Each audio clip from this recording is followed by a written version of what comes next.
Il suffit d'un rien, partie 9.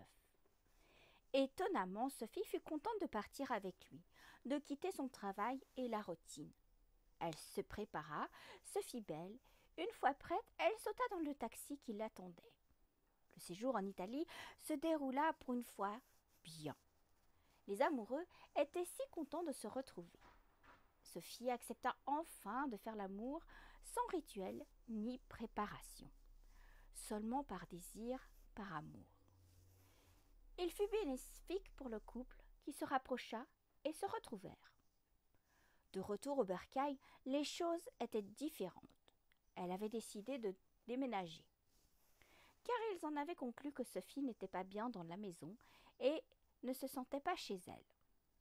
Ils coururent les agences immobilières à la recherche de leurs perles rares. Bruno voulait le bonheur de sa femme.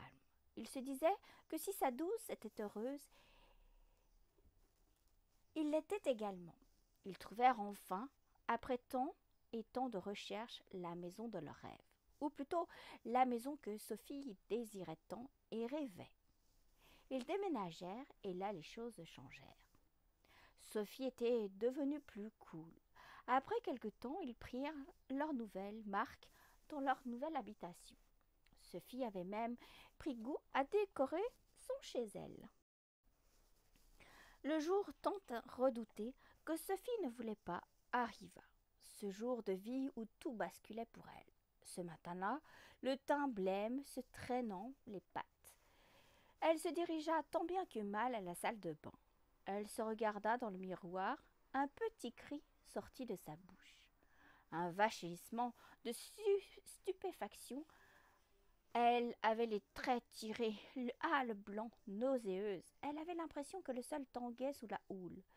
Des hauts le cœur étaient présents. Bruno était parti au travail. Elle était seule à la maison.